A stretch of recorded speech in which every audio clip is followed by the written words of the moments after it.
Welcome, everyone. My name is Wendy Sachs, and welcome on behalf of Plant Powered Metro New York.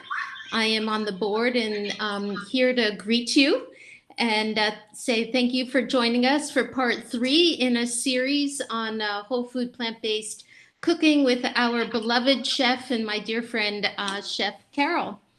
Plant Powered Metro New York, for those of you who don't already know, is a community-based organization. We're committed to the collective health empowerment through whole food, plant-based nutrition, which is an evidence-based approach to nutrition that can prevent, treat, and reverse chronic illness. And while we normally prefer to offer live sessions, as many of you know, to build community around health and nutrition, we're offering this program as part of a web series during our COVID-19 season. Hopefully it's not a long season, but anyway, during this time. So anyway, we're really glad that you came to learn and to connect and find community here despite the social distancing. As a reminder, everyone, please mute your lines because we're recording for posterity, and this helps reduce the background noise. And let me hereby introduce my friend, Chef Carole. Thank you. Carole, what do you have on the menu for us today?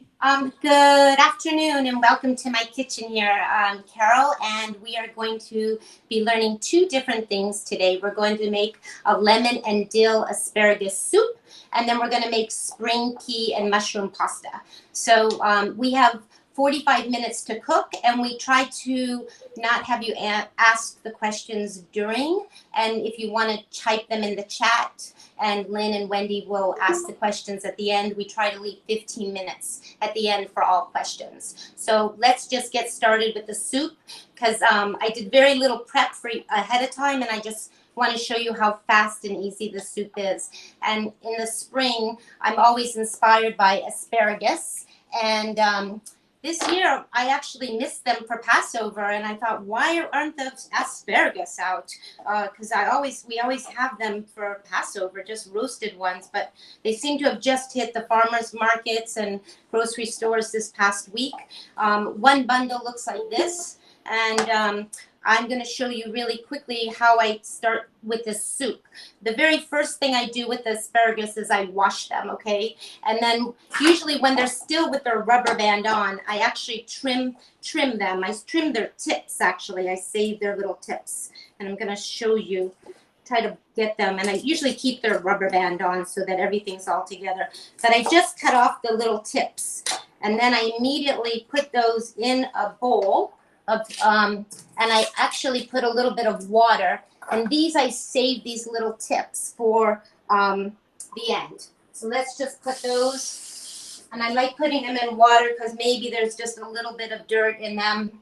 Try to buy the somewhat fat ones, not the really fat ones, not the skinny penciled ones, but you want to have some substance. Now on all asparagus, there's actually this part at the bottom that's called the woodsy part. And if you were just going to roast these with their tips on, you actually would use a peeler, and you could either do one of 2 things. You can break them and they just break, and the woodsy part just breaks off.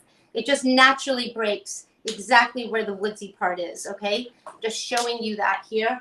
And I'm throwing them into a pot that I have here in the back, which has everything that we're cooking today is ultimately going in the stock pot, because we need stock for the soup and we need some stock later on. So in this pot here, I collect throughout the week, or whenever if you were just making this soup, I would actually just have some water in the pot, and I would be just throwing in the asparagus from the beginning. But I've already have carrots in there, some tomatoes, some mushroom stems, because I've prepped ahead, and all of that's been cooking for a little while. Okay, so what we're going to do is we're going to cut these asparagus, but usually what I do is I try to take off all their woodsy part at the same time. Okay, I'm just cutting those, just breaking those. You can hear exactly them snapping off. Oh, and I was going to show you, if you were to roast them and this still had the tip on them, you don't actually have to break the woodsy part. You could actually, this is the way the French people, when you do the nice, you just peel it down, and you can actually save the whole bottom. And just, if I were if you had a lot of time, you could do that. And that's how you would roast them in the oven with them peeled. But otherwise, you just need to get rid of that whole woodsy part. Anyway, all of those bottoms are going into the stock pot, okay? And while we're doing this, we're going to get the stock pot hot. And I think I've told everybody that you always want to start with a hot pot, okay? We're not cooking today with any olive oil, and I'm going to show everybody how to saute with water or broth. But right now, I just want to get this pot hot, okay? So that's happening there, and I'm just going to get rid of that. And we're going to cut these asparagus so they're approximately 1 inch, okay? So, and they're going to go in here, and I'm just going to, for now, put them over here. Okay, and again, I'm just kind of lining a bunch of them up, and we're going to cut them into 1 inch rounds. Doesn't have to be perfect. And I do want to tell you that I've given recipes out to everyone today. And if you didn't get them, you can write to, Lynn will put it in the chat where you can get the recipes. They'll send them to you. But I want to encourage all of you that the recipe is just a guide, okay? It's not an exact science. And it is really just literally a recipe that is the approximate ingredients, okay? And I don't want you to feel like, oh, I have to have this exact thing. So in this soup, we're trying to stick with things that come in the spring, and we need onions, and the onions are going to go in this hot pot. That's what's going to go in first. And the onions that I have in the recipe is 1 bunch of scallions. And the reason that we're using a bunch of scallions opposed to a red onion or a shallot is that it's a spring soup. And that's what comes now is the spring onions. These are just onions that are from the grocery store, and you usually get 8 in a bunch. But again, we want to make approximately 1 cup. These are washed and rinsed. And I just recently started sprouting onions in my windowsill. And I'm very proud because I'm getting all these greens now out of the tops of the scallions. So these tops go definitely into the stock there. And I'm just going to cut these, and it's just rough cutting them, okay? And I'm holding and just cutting, okay, moving. Now we're going to use almost the whole onion. And it says 1 cup in the recipe, but it doesn't have to be exactly 1 cup. I kind of just eye it, but let's just say this is going to be your 1 cup. I can tell that here, but let's just measure it so that you can all see that it's approximately 1 cup.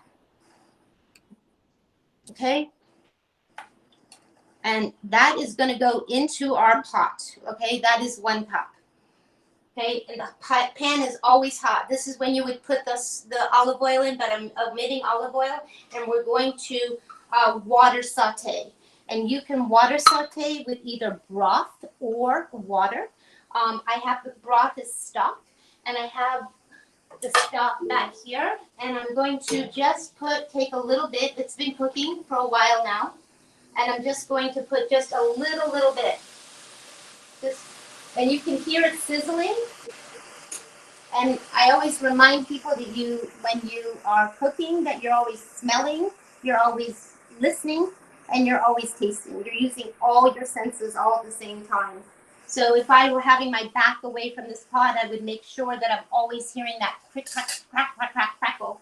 And let me just show you that these onions are starting to cook. Okay, they're starting to get bright green. I did want to also show you that this soup can be made with a leek. Okay, this is also something that is, you do find them in the winter, but also an excellent thing to use. If one needed, I just want to show you how to prep a leek.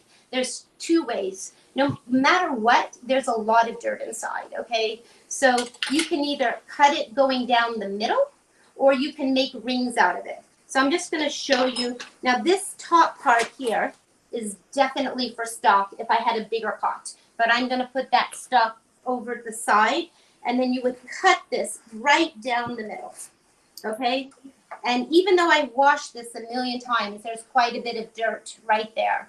Okay, no matter what, once you cut, this is an onion that lives with dirt in every layer. Okay, so no matter when you cut this, no matter whether it's small diced or rings or whatever, I would always rinse it. So I'm going to cut this top off there for this moment. Make sure that I'm not burning the onions here.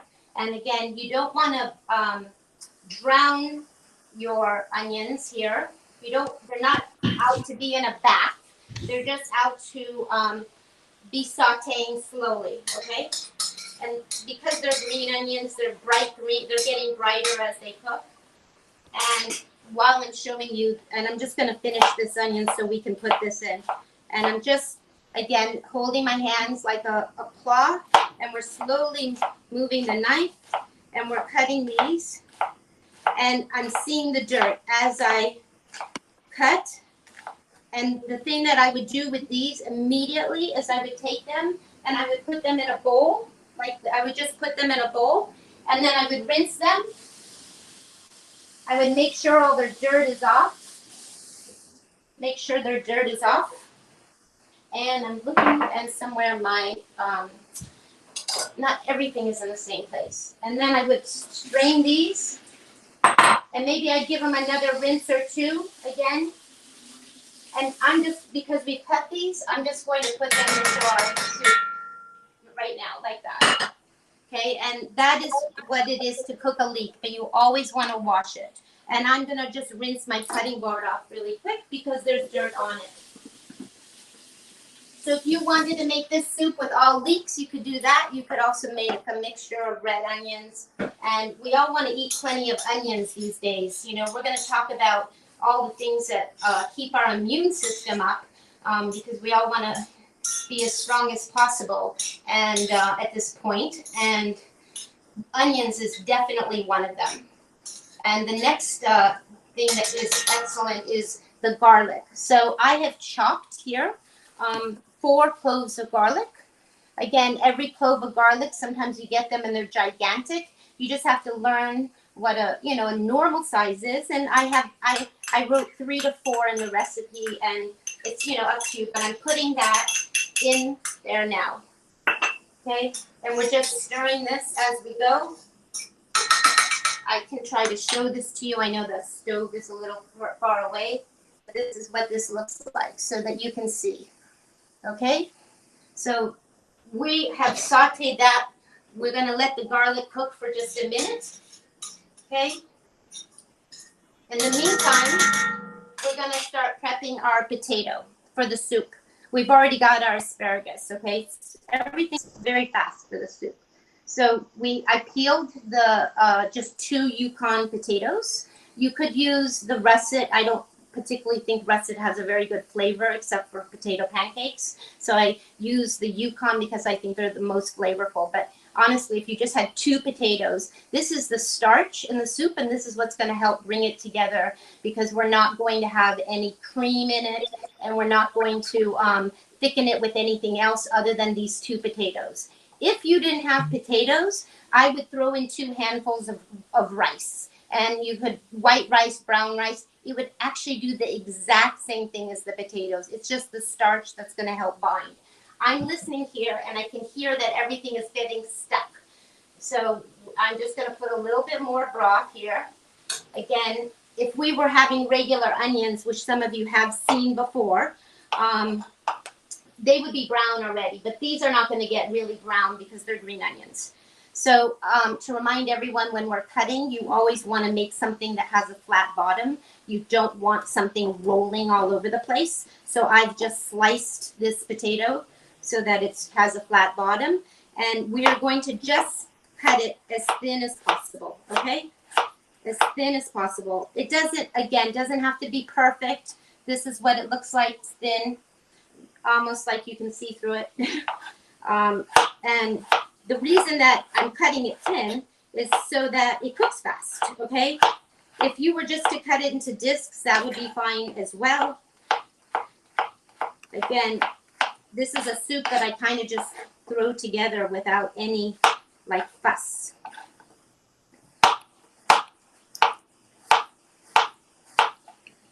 And this potato is a really big one. I'm just going to cut it here. And if I don't get the asparagus and the rest of the things in the pan, really soon we're going to have burnt things at the bottom. Okay, and this, again, cutting it so that it's as thin as possible. And we're going to dump this in, like here, right now, right into the soup. We're also going to put the asparagus right into the soup. Okay, and then we need 3 to 4 cups of broth, okay? And I think I've mentioned this in the past, but if you are cooking a lot, it's really good to have the right kind of utensils. And these are actually spoons that actually measure. So this is a 2-ounce ladle, so it would be a 1/4 cup. And this is exactly 1 cup. So I know that when I'm taking the stock out, that I'm actually measuring 1 cup. Okay, so I'm going to go from my stock pot into here, and that's 1. And I just don't have a lot of water stock in here. And this is going to be 2.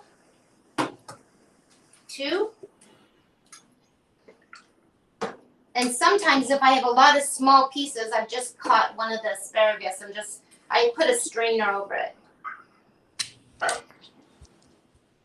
That's 3. And I'm just going to give it a stir, and we're going to put this on pretty high heat. This is a soup that doesn't need to really cook very long. I would say probably 20 minutes.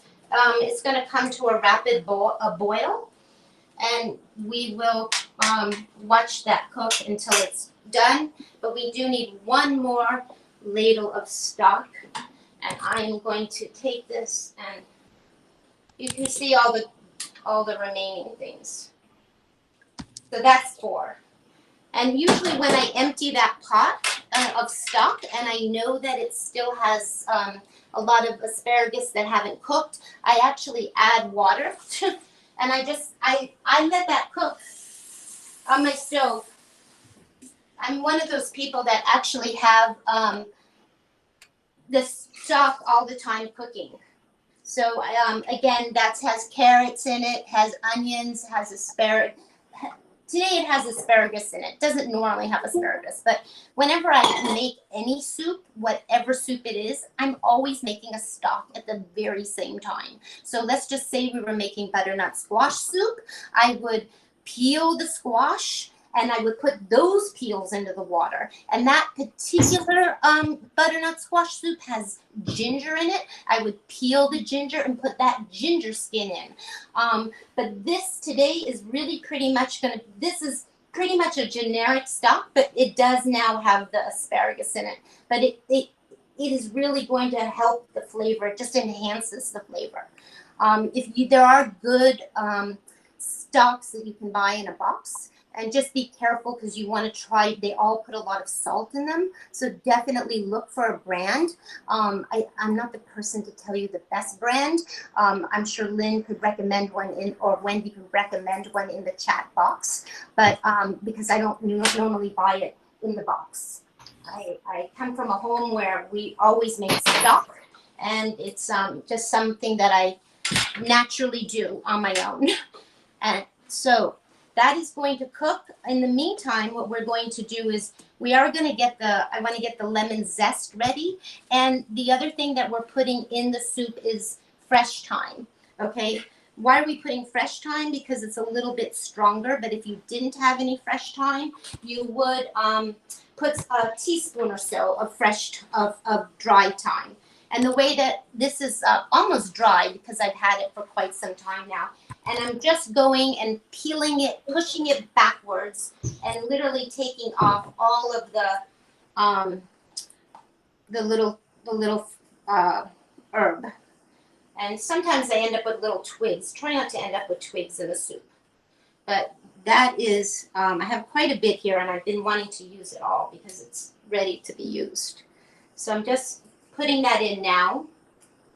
Again, we're not using any oil. We're not using any salt. I do have salt here on my counter, which I actually use to clean my cutting boards and clean my copper cups. So I still have salt on my counter, but I don't use it anymore for cooking in the food.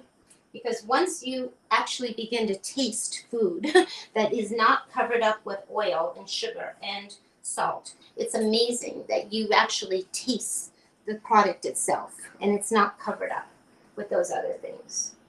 So we are going to, and I also like to use, if possible, I have here pepper, just regular ground pepper, but I personally like to do the fresh pepper. And we'll do a little bit of this at the end, but just showing you that you can put the pepper in now. Okay, and I'm just finishing putting this. I'm obsessed with using all of this. Maybe it's more than a teaspoon, but again, it doesn't really matter. And I'm just going to stir here. Things are looking really good. Again, this is a soup you don't want to like cook for, an hour. It really just needs the 20 minutes. The potatoes are already getting translucent. They're almost done, really. But we're just probably going to cook it maybe just another 5 more minutes, I would say. So in the meantime, what I want to do is prep the lemon zest. And in the cooking, when you're not cooking with salt and olive oil and sugar, any of those things, you want to enhance things with your fresh herbs, and you want to also bring up all the flavors with your citrus. So you want to always buy as many lemons, limes, and oranges as possible. And even when I go into an orange and I want to just eat the inside, I like strip it of its zest. And then I just put the zest in the refrigerator, and it can be used for days. And I often put the orange zest on my oatmeal in the morning to give it a little zing. And this is really cooking like crazy. And it is almost going to be ready to puree, if you can believe it. I want to show you 2 zesters. I don't know why in my life it took me forever to get a microplaner. This is the most common kind of zester with this long blade, and this particular one is specific to fruits, like oranges and limes and lemons. I had a planer for Parmesan cheese, which I used to use, but I don't use that at all anymore.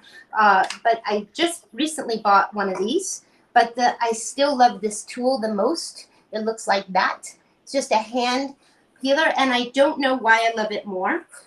It's because I just have been always using it, and it's like kind of a natural for me, and it's faster, I find. But the only thing is, what's good is if you're not someone that's comfortable with a knife, then you definitely want to have a microplane, because then every single thing is already grated for you, and you can grate right into the soup. But this is basically, and I also think you get more off the lemon when you use one of these hand peelers. And it's just, look at how much zest that is really the most delicious thing. And if all of you were here, you could smell it.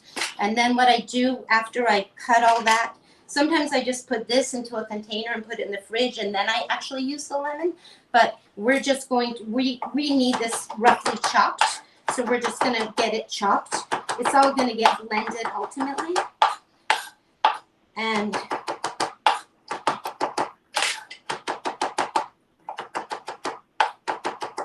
that's ready to go.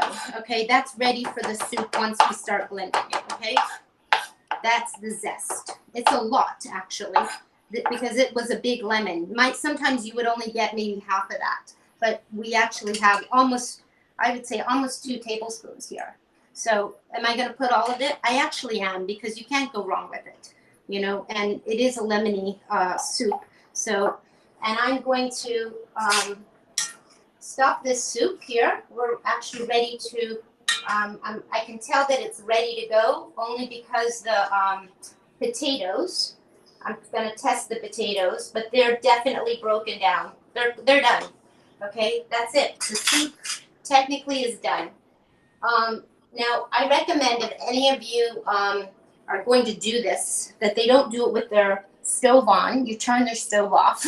Okay, and if you are going to move the soup into a Cuisinart with an S blade, or you're going to move it into your Vitamix, I really, really recommend that you let the soup cool, okay? I have put more hot soup into containers and watched it splatter and go towards the wall or on the ceiling and almost get burned. And I'm just warning you that it's just not a good thing to do. But somehow with my little immersion blender, I feel very confident about just diving right in there.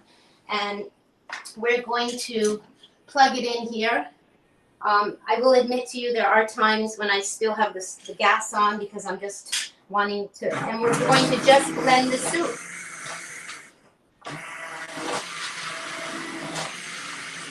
And that, it's on high.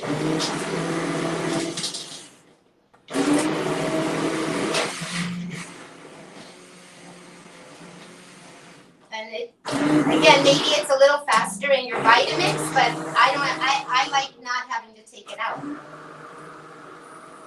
This is the way we would do it in the restaurant. We would never pour it into another machine. You'd have a stock pot that's gigantic with a big immersion blender.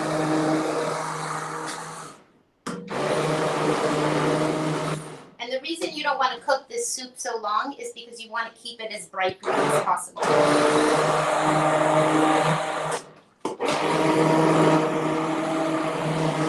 Carole? Yes. Someone has asked whether you could do the same soup without the blending. You could do the same soup without the blending. You would just have chunks of asparagus, and I don't think it would be the same. I mean, you could eat it, but I would make the little asparagus, instead of cutting them 1 inch, I would make them teeny, like 1/4 inch, you know, but I would blend it. I would cut, if I were making the same soup, I would just cut things differently. I think I would cut the scallions the same, and I would cut the potatoes. I would probably dice them instead of slicing them. But I'm almost done here. I know it's noisy, but let me just finish.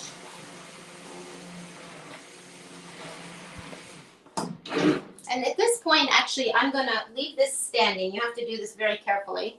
And I'm just going to actually dump this zest in here now. That way it all too gets a little zipping around. And so I put a lot in.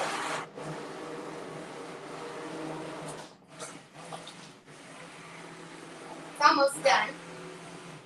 Still has a few chunks. If you like it chunky, leave it chunky. This is a soup I actually like pureed. Really pureed.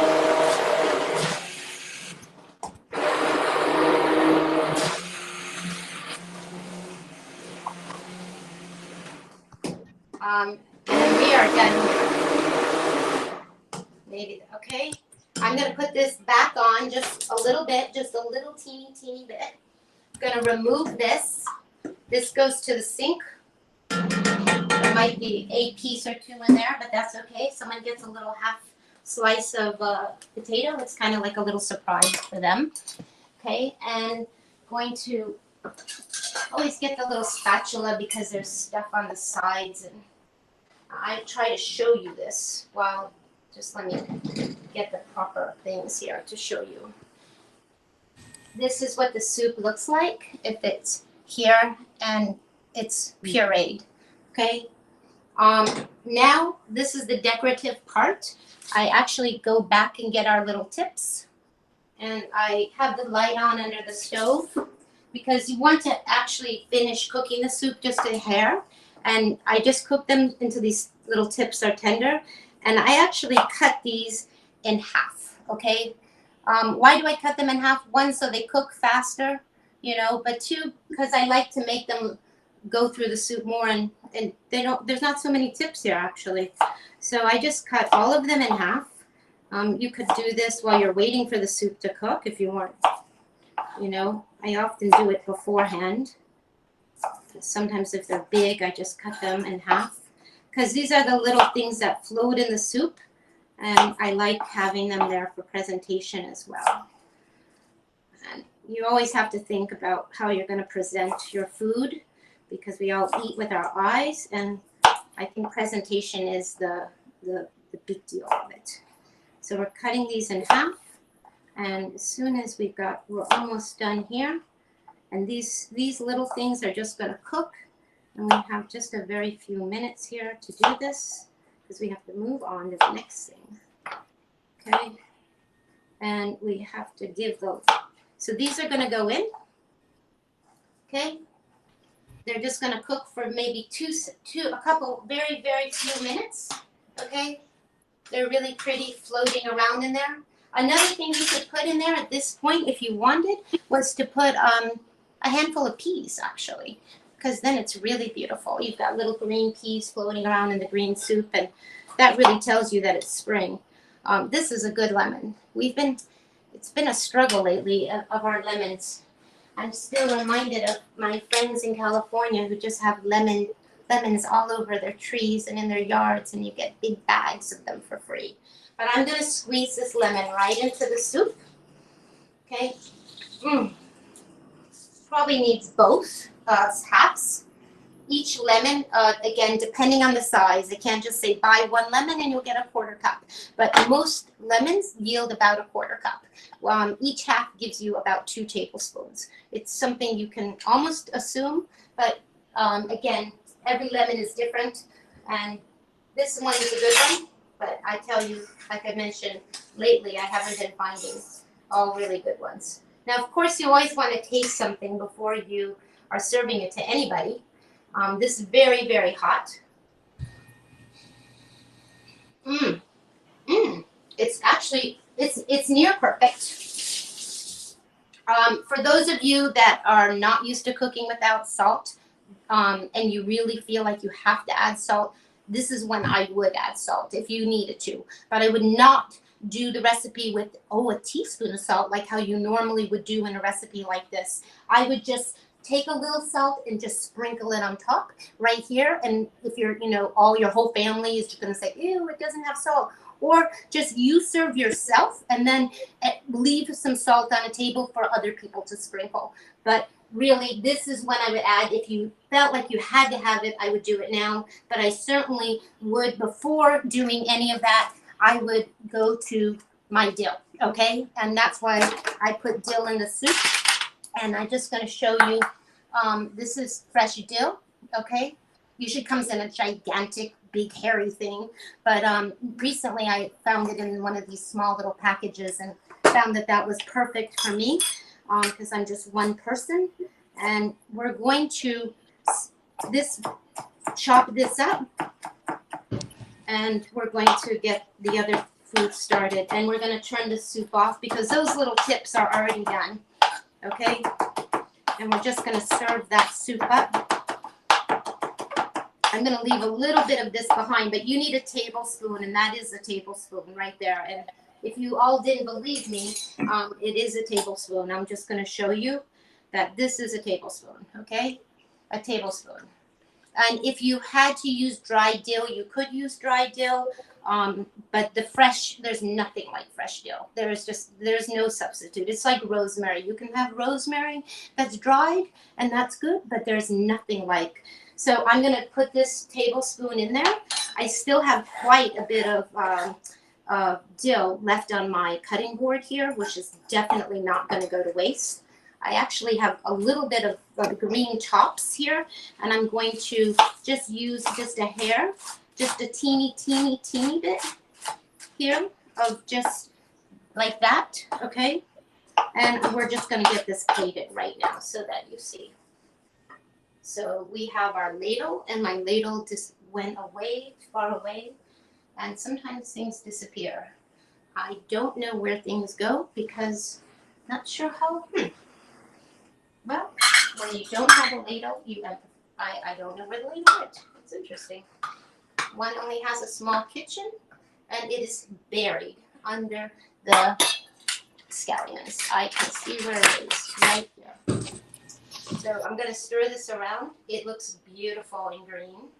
Okay, I'm definitely going to put this in a green bowl. I specifically pick the bowl that I want. I'm going to get a few of those tops to make sure that they're floating on the top. Okay. I'm going to put it on a green plate for you so that you see that the soup is here. Okay, and then what I'm going to do is move this here, and we're going to sprinkle some more dill and some fresh herbs on the top, like that. And then I have a little something in the fridge that is, I have some cashew cream in the refrigerator. And this is, I gave you a recipe for this, but I just soak a half a cup of cashews and then I cover them with water and I let them sit on my counter for like 15 to 20 minutes, drain the water out, and then I put the cashews in a Cuisinart or in a NutriBullet or a Vitamix. And for a half a cup of nuts, I put 1 cup of water and a squeeze of lemon, and it makes a cashew cream. Now, this cashew cream could go inside your entire soup to make it a much richer soup, okay? But I don't want a richer soup necessarily, but I'm into having a prettier soup. So I'm just going to use this to decorate the top and do that. And that way you have a little bit, but you don't have a lot, okay? And that is our asparagus soup. And I'm going to try to make sure that you see that soup here, okay? And I'm going to get rid of that soup and move on to the next thing. And our next thing is going to be the pasta. You just have to give me 1 minute here to rinse. I don't mind if anyone wants to have a question, one question now, if they want one question or so, while we're just shifting to the next thing. Is there any questions, Lynn, from anybody? There was a question about how do you rinse or wash your lemon? Oh, well, right now, I mean, I just wash the lemon in water. but, you know, some people want to wash it in water and vinegar, they can, but I just wash it and rinse it off in water. I don't go crazy over all the washings. Okay, so that's going to go to the back now. So the next thing that we're going to make is our spring and pea mushroom pasta, and we are going to get a saute pan really quickly here. And we are going to saute the onions. And we're going to get the tofu out. And the tofu is here. Here. So we're going to do the exact same thing. We are going to saute, and we need we're going to have shallots, garlic. We need the nutritional yeast. We need nutritional yeast and tofu to make our sauce, and lemon juice. Okay, so we need so right now I have cut, and I have the peas here, and I'm just going to show you that I have already cut the shallots, and I've cut 3 shallots. And if anyone doesn't know what a shallot is, this is a shallot, okay? Again, if you didn't have a shallot and you were just using a white onion, you're fine. You could use a red onion, that would be fine. But the shallot has a very specific taste, and we're going to put that in this hot pan here, and we're going to saute.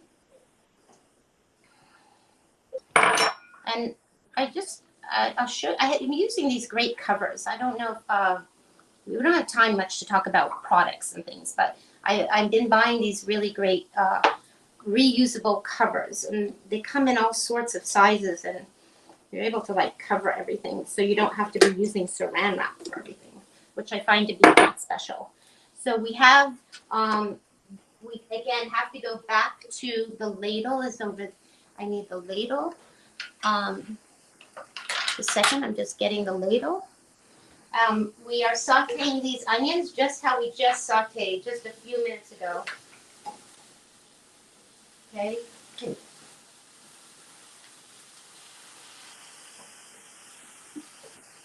Still some stock left in that pot. And I ended up with a piece of skin in there. Okay, so this is getting sauteed right as we speak. Gonna put it on high so we get it done. And let's get this.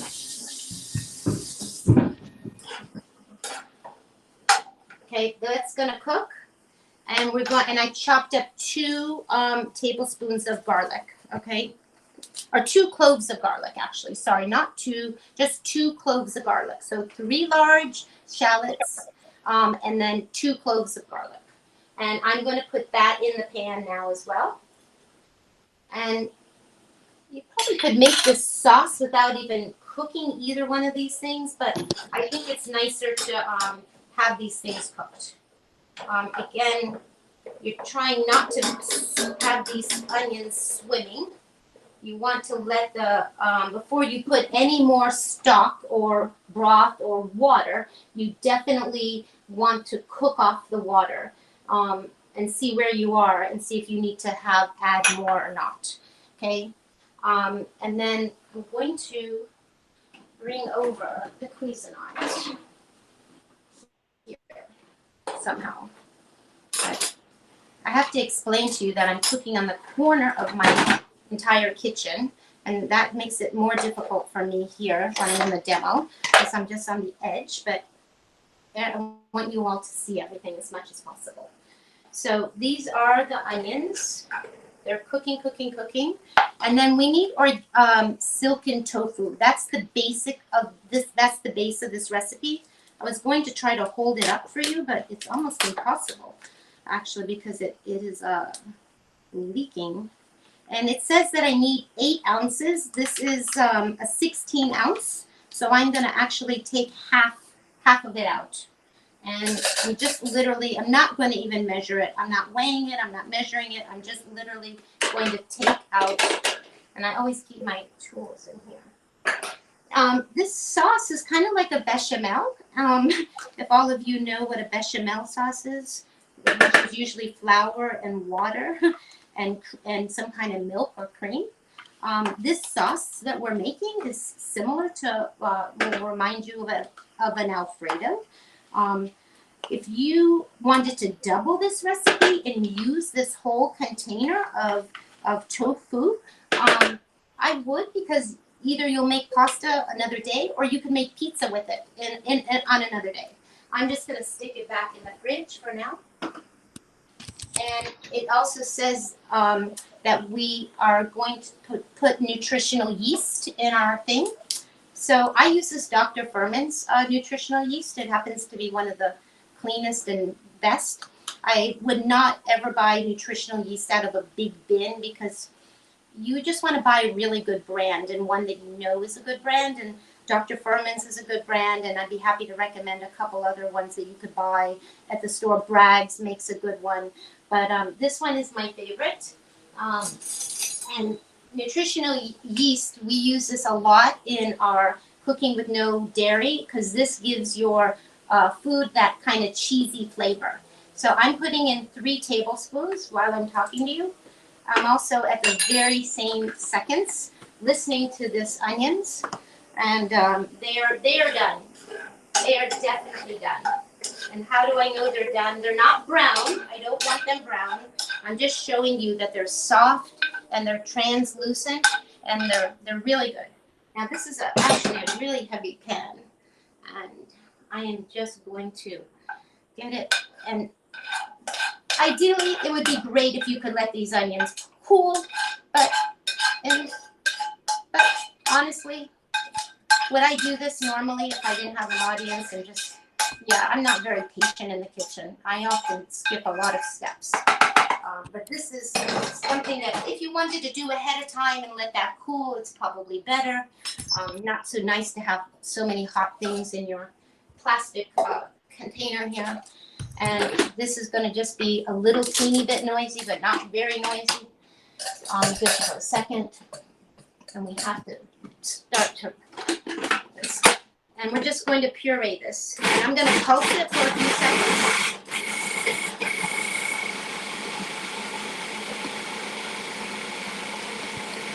Again, we need to also put some flavoring in here beside the cheesy flavor. We also have to add some lemon, okay? And again, normally I would not peel the lemon. And if you wanted to have a little zest in here, it doesn't call for zest, but you could. And I'm using the planer, okay? And you can go right there. See, this is easier, technically, if you're not a person that likes knife skills. And you just have to be always careful not to get to the white pithy part. You just want to get that top layer. Okay, I'm putting that in, and I'm also putting in some nutmeg. And this is a nutmeg microplaner. And I actually was going to show you online, I was going to provide a link to show you this groovy microplane nutmeg, but they're not making it anymore. Mine is so old, but why is it such a cool thing? You still can get microplane spice things, but this one keeps your nutmeg actually. So there's nothing, this is the one spice I do not have ground in my spice container. I would not ever not think about grating fresh nutmeg because I think it's the most heavenly thing. So it calls for a pinch, and I just did some, okay? And then this is a whole nutmeg. It looks like a little, something a little squirrel would eat, a little nutmeg there. Most delicious. Why is this such a cool thing? Because the nutmeg actually stores in the little keeper. And that's why I like this groovy thing. This, I eat my oatmeal all the time, the nutmeg. I love it. Okay, and then we do need some lemon juice. Again, I didn't get all the juice out. And we need to have approximately 1 teaspoon. I know that we need, again, I'm just going to do a little bit. That's probably 1 teaspoon there. Still, lemon is still good. But I just want to show you 1 teaspoon. And again, we're going to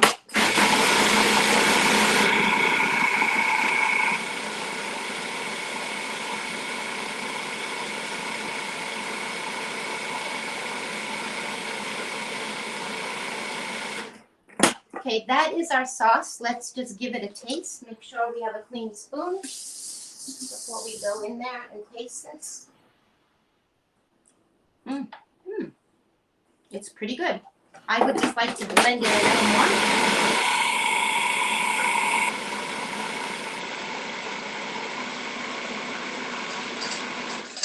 Okay, we are done blending, and we are going to put this thing together fairly quickly. So we still have to cook our mushrooms. So in the same exact pan that I have on the stove that I cooked the scallions, I'm not washing it out. I just want to show you I'm not washing it. Okay, we're going to cook the mushrooms. I have sliced the mushrooms, and I'm going to tell you, you need however many mushrooms you want. Honestly, I've been trying to eat mushrooms every day, especially since the virus has, gotten around to all of us, because mushrooms is a superfood, and it's something that we all want to have at least 1 cup a day. Okay, 1 cup of mushrooms a day, and you also want to eat as many onions as possible. And I did talk about having garlic and ginger. Those are all veggies that help build your immune system. So I have some mushrooms already sliced here. I have a lot of shiitake mushrooms, which I find to be the most delicious. And I also have cut some regular PPMNY mushrooms. And I did want to just show you really quickly, this is what a shiitake mushroom looks like. And this is a regular white button mushroom. People ask me, do you wash them? Carole, do you wash the mushrooms? And I say, absolutely not. You don't want to wash them. You literally just want to take a paper towel and you want to just rub them and clean, okay? Each and every mushroom, rub clean, okay? That's it. There is no washing, because the washing would just take, the mushroom is like a big sponge, and it would just hold a lot of water. With the shiitake, you want to cut off the little tip, and into the stalk it goes, and then you just slice this like this. Okay, that's it. And then again, the mushroom, I just want to show you that I cut off 1 piece. I turn it to the side again so it's not rolling, and then I slice the mushroom. Okay, I hear that this is, now mushrooms have a lot of liquid, and we're just trying to quickly saute them. And I'm going to, again, get a little bit of my stock and get these started. We have our sauce over here. I'm just going to show you what the sauce looks like so you can see its consistency. I made a lot of sauce. I mean, this is enough sauce for probably 6 to 8 6 servings. Again, this would be delicious on pizza, also delicious on any kind of pasta. Again, it's similar to an Alfredo. Some people make cashew white sauce, but again, this is using silken tofu. And we just want to make sure that our mushrooms are cooking here.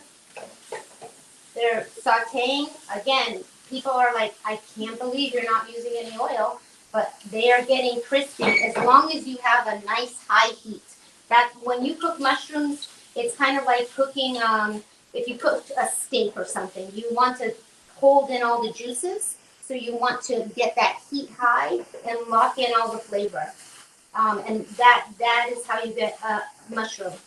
Now you can see that was this is probably almost one little container of mushrooms. It's enough for 2 people, but honestly, I could eat this many mushrooms. This is how many I would eat if I were just cooking for myself. I would just put these in a plate and be super happy. Okay, so at this point, we can take these mushrooms, and if you've done this ahead of time, great, but we are on time. We're, moving on here, and I want to get to everyone's questions. I'm going to put the peas in, okay? Those are frozen peas. You could use soon in the market. We will have fresh peas very, very soon. I'd say in another week or 2.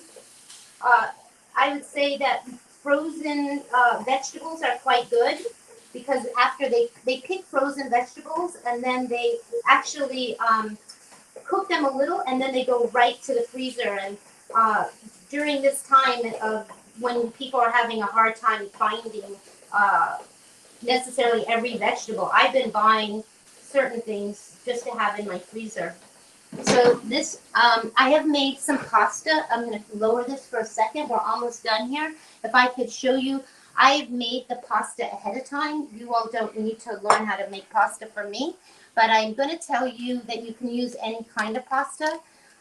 Try to stay away if you can from the white pasta. The white pasta has no nutrients in it whatsoever. Yes, it's delicious. Some of the white pasta has eggs in it. Again, it's richness. But I've tasted all the pastas, the chickpea pastas, the rice brown. I've tasted every kind of pasta possible. And I've learned that this is my very favorite pasta. For some reason, it cooks up. It doesn't get to mush. It's called Pasta Joy Ready, and it's lovely. You would never know. It's brown pasta, and I'm just going to add this pasta now to the cooked pasta. I made a lot of it, more so than one needs, and I'm going to get the sauce, and I'm going to put the sauce, and we're just going to cook this. I'm going to dump how much sauce? Just try to do a little bit of sauce at a time. Why? Because you don't need to cover it and bury it into the sauce. You just want the sauce. And I would definitely at this point put some fresh black pepper. Okay? And I think that is done. It's definitely done. I would add definitely parsley if I had, but for some reason today I bought cilantro. I thought I bought parsley, but I bought cilantro instead. Therefore, I'm going to use the onions. I'm going to go back to my onions that I had earlier today because I have those. And I'm literally going to use these as my decorative. And there's a little piece of dill in there that I definitely don't want. Again, this would be my parsley, but I tell you, chives, onions, anything, these are here. So you might as well use them, right, before you go putting them into the stock. And onions will go delicious. So we are going to plate this pasta, which looks like this. I'm going to grab this very hot pan. Again, if you have a minute before you start to serve, like I just did, and I want to add just a little bit of liquid, just to get everything kind of moistened back up again. Because, the sauce is absorbing, right? And so then we have this pasta. I made enough for if we were having an Italian meal here. And we were all going to eat pasta. And then we sprinkle the onions on top. And that is what we have. We have soup, asparagus soup. I would serve these together at the same time, or I would do a salad, make a green salad and serve that with the pasta, or a green salad and serve that with the soup, and you would have 2 meals. So that's the end of my demo today. I don't have time for a dessert today. I know a lot of you often want to see me baking, and I will do that the next time. We have 3 more classes, and we'll announce those dates at the end. And if anyone had any questions, we have just 4 minutes in time for questions. Thank you, Carole. Thanks for 2 delicious spring meals, which are really exciting. One question was, where do you buy the Joy pasta? The Joy pasta is at the Fairway if you're in the neighborhood here. Always in the, well, it depends on what store you're at, actually. But in the Fairway, it's upstairs. So you actually have to go to the organic floor, the floor where they're organics. In Whole Foods, I haven't found it. And then I've also found it at Gristedes, of all places. So it's not hard to find, actually. I have tried every single brown rice pasta there is, and this one is the nicest because of the way it cooks up, and it doesn't turn to mush. And you'll find that the other pasta that I love very much at Trader Joe's is the quinoa pasta. They make one in spaghetti form, and that also cooks up lovely.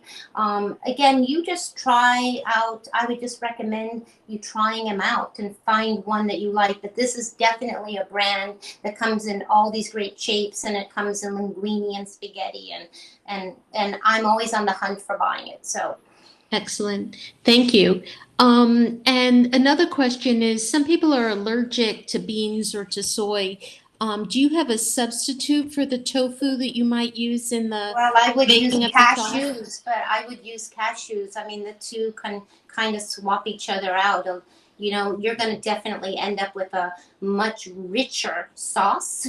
And probably I don't know, start out with, we're using 8 ounces. I probably would start out with a 3/4 of cup probably of cashews soaked. You have to soak them ahead of time so they start to be soft. And then I would replace that 3/4 of a cup probably with the tofu. Again, so a lot of people are allergic to nuts. So, that's the best that I can recommend. The two are equal good swapping.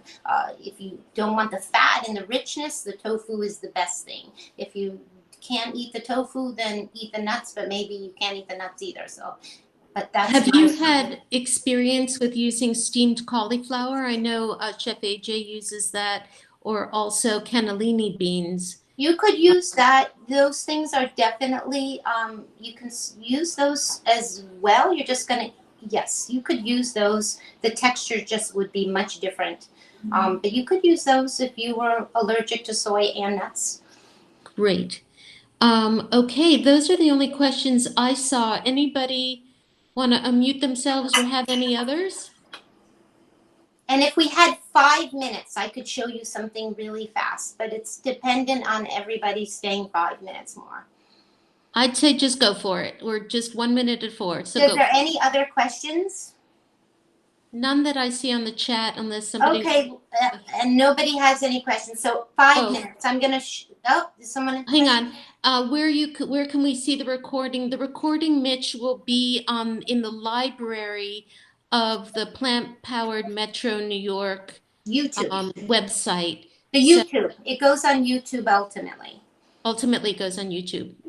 Yes, and let me get 5 minutes from you, because there's no way that I don't make a dessert, okay? Right. I often start my dinners with dessert, and then I work backwards. So there's no way that I'm going to let you all go without having a dessert. Go for it.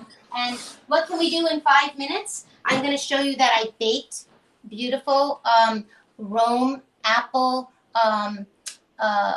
apples, okay? And this is something very fast and very easy to do. You can get any kind of apple you would like, honestly, but I learned this from my grandmother. The Rome apples are especially yummy baked, and they're very good. So I would And the way that you do this, my fast 5 minutes for all of you, we're actually not doing it at the moment, but we just need to, I take a melon baller, or you can take a paring knife, but be careful if you're going in there with a paring knife, okay? And you're just going to core the middle out.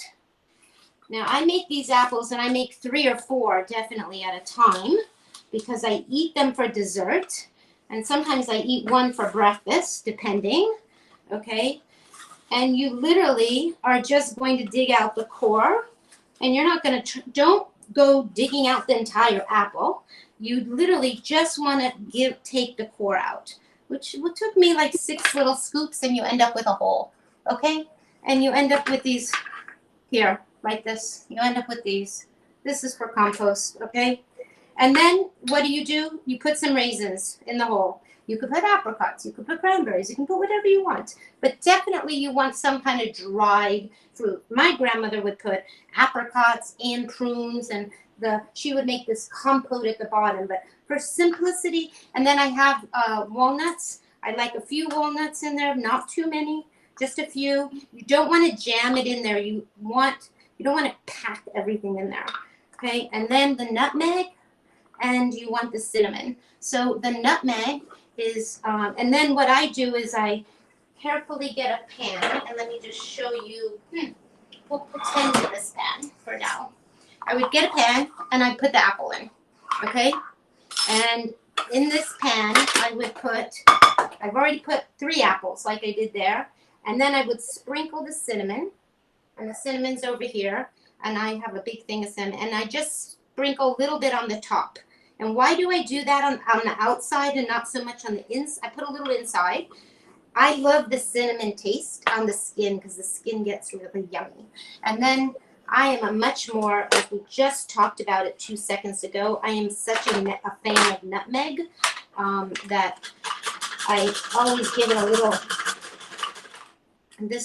bit of nutmeg. And I sprinkle that too on the, and honestly, some of the cinnamon is falling to the bottom of the pan. And then that is ready to go in the oven. I bring it to the sink, and I put approximately, I would say about 1/4 to 1/2 inch of water. Okay, so the apple is floating in the water. Okay, again, I did 3, and then I'm gonna put this in the oven here like this. And right now we don't have the oven on anymore, but we're gonna set this, and we're gonna cook it at 350. And you're gonna say, how long do I cook that for? Well, I'm gonna estimate 45 minutes to an hour. How do you know it's done? 1, the skin often pops open like this. It will just burst open, and you know it's done. Also, you know it's done just like you cook a potato. You would take a fork and you would insert it into the apple, and if it's hard for the fork to go in, then it's not done yet. I like it to be very done.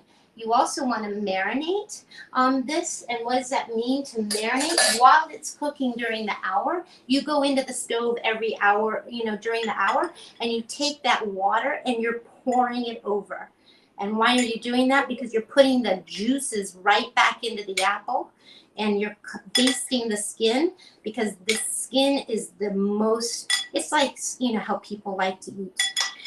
Well, I come from a Jewish family, so we all were eating, skin off of a chicken when I was growing up. And this skin is like to die for. And you don't ever taste that sort of thing when you're just eating a raw apple. And then you could serve this just onto a plate. I would show you how to serve this. Literally, I would just take the apple out. I never leave any of the juices behind. Now, if for some reason you are putting all this away for tomorrow, because you're not going to eat them tonight, don't let that juice go away, because in the refrigerator, as this cools, the raisins have, leaked out their sugar. And this really is like a beautiful syrup. It's not like a syrup now. Right now, it just looks like water and cinnamon and nutmeg. But it gets thicker over time. And then I would just literally, I always give the person a little bit of syrup. And then that's how I would make a baked apple. And that is dessert. I mean, no doubt about it. in 5 minutes. I mean, it's 5-minute teaching, but an hour in the stove. Beautiful. Thank you so much, everyone. Thanks, for Carole. joining. That's quite a beautiful and gorgeous meal. Couple things just as a closeout, unless anyone has any other questions. Let's see. I don't see any other questions here. One tiny thing to mention, people can go online and look this up, but nutmeg is absolutely delicious in very small quantities, just like Carole suggested. If you use a ton of nutmeg, it can actually be toxic. So you can look that up online, but a small amount, just like she uses, is amazing flavoring. So thank you very, very, very much for that. So thank you all for coming. Thank you for staying for dessert. Next classes with Carole will be May 3rd, May 17th, and May 24th. I hope you join us for that series of classes. Let's see, if you go to the Plant Powered Metro New York website, ppmny.org, you'll find other classes that the organization is offering. And I believe you'll be able to find the recording of this there too. I'm not sure. Carole, do you know where on YouTube they can find it? Yes, you just go to YouTube and you go to the Plant Powered Metro New York channel, and that is where all the webinars that we have started to post there since we've had to go from being in the community to being a web community. Everything that we have been, whether they're lectures or cooking demos, they're all going to YouTube. They don't get there immediately. It takes a number of days for them to get there, and yeah, that's where they are. Excellent. And for all of you listening, please join us on social media. Please write to us, contact us if you have any suggestions or any desire for other classes that we might present. One little plug to Plant Pure Communities, that they're starting a 10-day kickstart today. And we'd be happy to post that as well.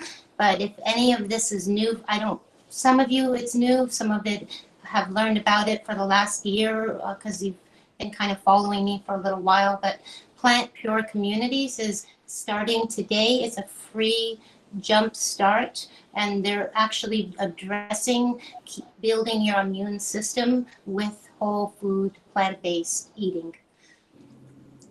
And I also have an Instagram account if you all want to follow me on Carole Foods. And again, I'm happy that you all join me in the kitchen. And I thank you so much for coming, and wish you were here to eat this food with me. But again, I love that you've been able to spend an hour with me in my kitchen. Thank you. Awesome. Thank you so much. Thank you. Okay.